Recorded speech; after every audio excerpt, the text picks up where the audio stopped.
Hello everyone, हम class sixth विज्ञान NCERT को स्टडी कर रहे हैं। ये जो बुक है क्लास सिक्स्थ विज्ञान की, वो विज्ञान को लेकर के आपकी एक बेसिक अंडरस्टैंडिंग डेवलप करती है।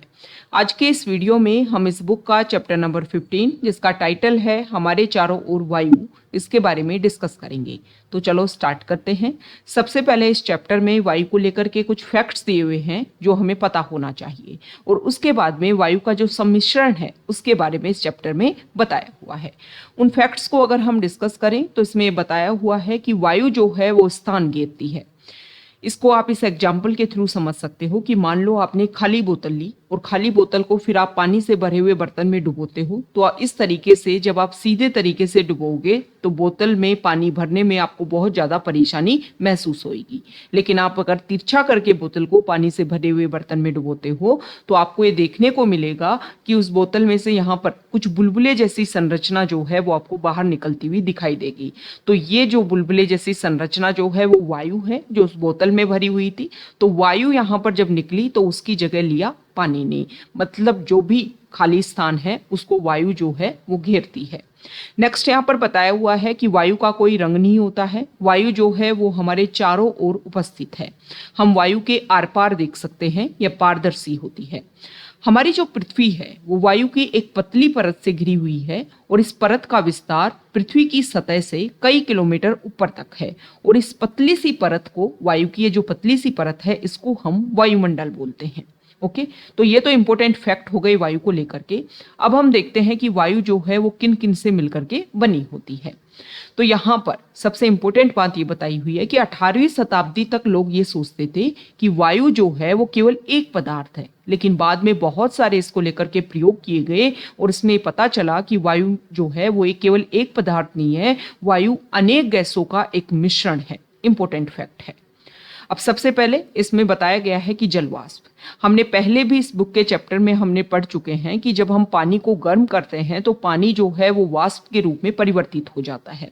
जल वाष्प जो है वो वायु जो है उसमें उपस्थित होती है। ओके, वायु में जलवाष्प विद्यमान होती है, हम इसको पहले भी पढ़ चुके हैं। और जब वायु जो है वो किसी ठंडे पृष्ठ के संपर्क में आती है तो उसमें उपस्थित जलवाष्प जो है वो ठंडी होकर के संघनित हो जाती है, मतलब जल की बूंदों में परिवर्तित हो जाती है। और ये जल की बूंदें फिर हमें कहाँ दिखाई देती है? उस ठंडे पृष्ठ पर हमें दिखाई देने लगती है।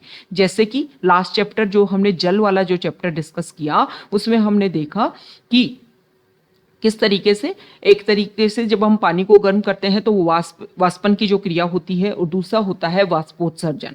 इसमें क्या होता है कि पानी जो है वो भाप में बदल करके, वाष्प में बदल करके पृथ्वी से ऊपर की तरफ उठने लगता है। पृथ्वी से ऊपर जब हम जाते हैं तो वहाँ का टेम्परेचर कम होता है, तो ये जो वाष्प है वो दोबारा से संघनित होकर के पानी की बूंदों में परिवर्तित हो जाता है, और फिर पानी की बूंदें आपस में मिलकर के एक बड़ी रूप जो है वो धारण करती है। और वो जो बड़ा रूप है वही हमें बादल के रूप में दिखाई देता है। और जब ये बादल बहुत भारी हो जाते हैं तो दोबारा से ये पानी की बूंदें जो है वो वर्षा के रूप में पृथ्वी पर आ जाती हैं, और जिसको हमने डिस्कस किया था कि ये जल चक्र होता है। तो ये जलवाष्प जो है वो वायु में उपस्थित होती है।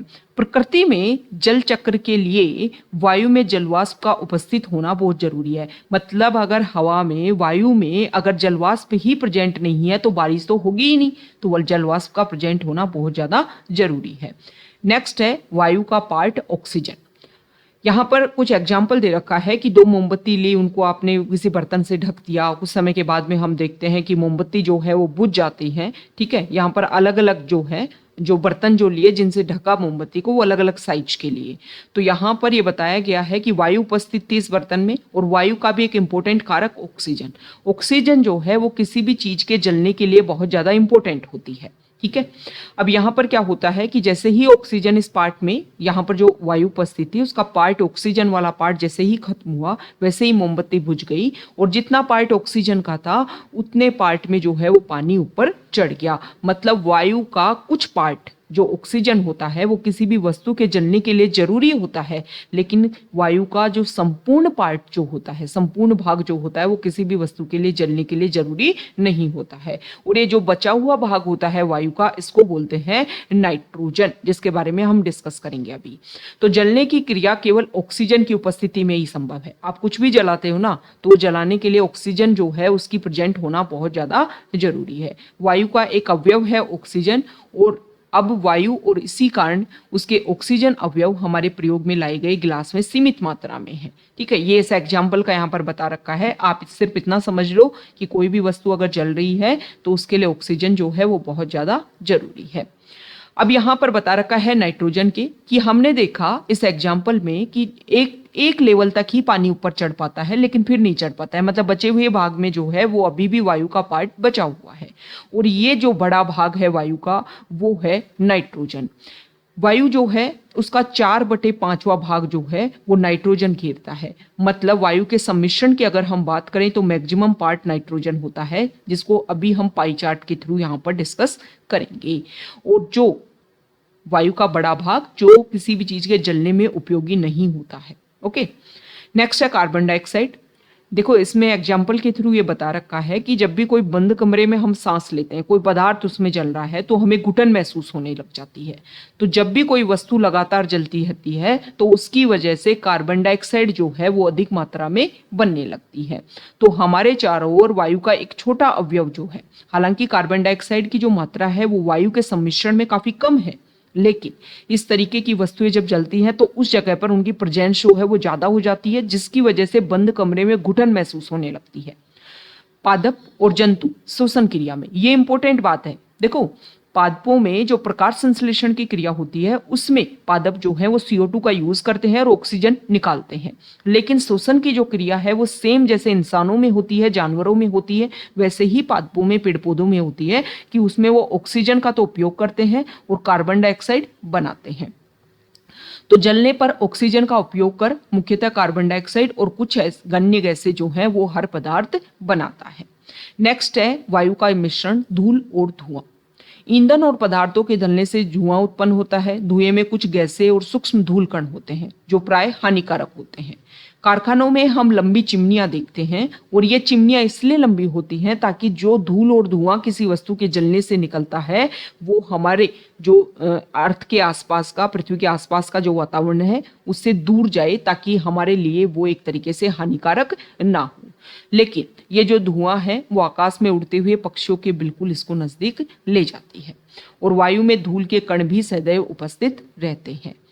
तो ये हमने डिस्कस किया। अब नेक्स्ट यहाँ पर बता रखा है कि देखो हम जो है वायु में धूल और धुआं बना रहता है, लेकिन फिर भी मानव का शरीर इससे कम इफेक्ट होता है। तो इसीलिए हमें सिखाया गया होगा बचपन में, स्कूल में आपके टीचर्स, आपके पेरेंट्स ने सिखाया होगा कि मुख से हमें सांस नहीं लेना होता, नाक से सांस लेना होता है, क्योंकि नाक में जो है वो धूल के कणों को श्वसन तंत्र में जाने से रोकने के लिए हमारे नाक में छोटे छोटे बाल और श्लेष्मा उपस्थित होता है, जो इन धूल के कणों को हमारे शरीर में एंट्री करने से रोकता है। तो हमने ये निष्कर्ष निकाला कि वायु में जो है वो कुछ गैसें, जलवाष्प और धूल के कण होते हैं। वायु में मुख्यतः नाइट्रोजन, ऑक्सीजन और थोड़ी मात्रा में कार्बन डाइऑक्साइड और इससे भी कम मात्रा में अन्य गैसों का मिश्रण होता है। अब ये जो वायु की संरचना है वो जगह जगह पर अलग अलग हो सकती है। जैसे कि हम देखते हैं कि कुछ जगह पर जो है वो ऑक्सीजन की मात्रा कम होती है, कार्बन डाइऑक्साइड की मात्रा अधिक होती है। लेकिन एक अगर हम ओवरऑल देखें तो वायु की संरचना इस तरीके से होती है। मैक्सिमम पार्ट नाइट्रोजन यहाँ पर बता रखा है, फिर उसका सेकेंडरी लेवल पर है ऑक्सीजन। नाइट्रोजन और ऑक्सीजन मिलकर के वायु का 99% भाग बनाते हैं, और शेष 1% में कार्बन डाइऑक्साइड, जलवाष्प और दो अन्य जो दूसरी गैसें हैं वो आते हैं, धूल के कण आते हैं। अब इसमें क्वेश्चन ये किया गया है कि ये तो हमने देख लिया कि धरती पर जो लोग रहते हैं, धरती पर पादप, पेड़ पौधे, जीव जंतु, वो जो है इस तरीके से ऑक्सीजन का यूज कर लेते हैं। लेकिन पानी और मिट्टी में रहने वाले जीवों को ऑक्सीजन कहाँ से मिलती है? तो इसके लिए इंपॉर्टेंट बात यह है कि पानी में भी ऑक्सीजन जो है वो डिजोल्व होती है, और मिट्टी के जो कण है वहां पर भी ऑक्सीजन वायु जो है वो प्रेजेंट है।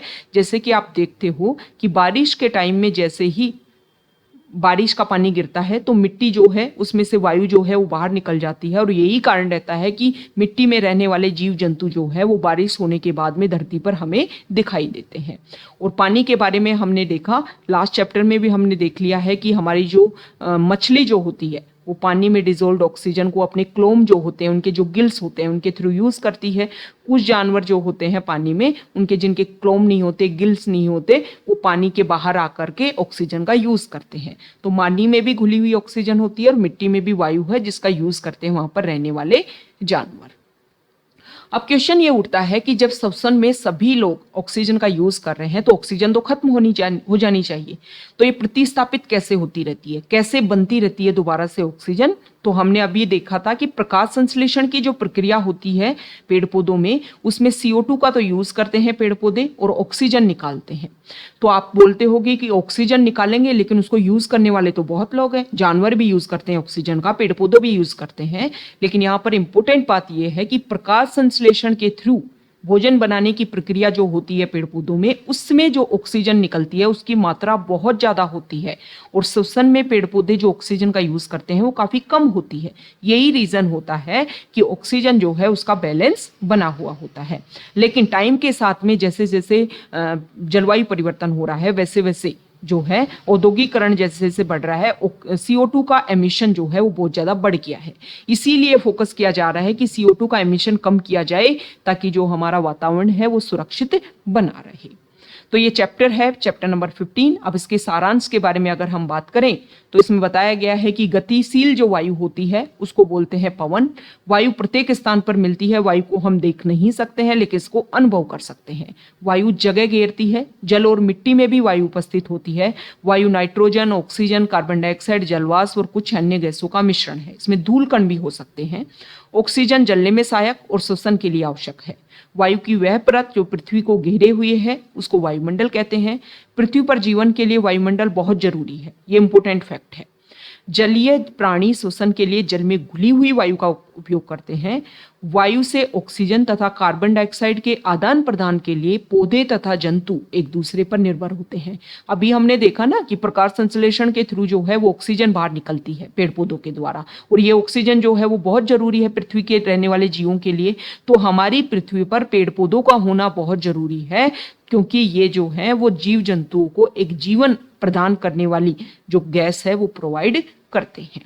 तो ये हमने चैप्टर नंबर 15 डिस्कस किया है। अगर आप यहाँ तक आए हैं, वीडियो आपको अच्छा लगा है तो प्लीज़ वीडियो को लाइक कीजिए, शेयर कीजिए और चैनल को सब्सक्राइब कीजिए। Okay, thank you.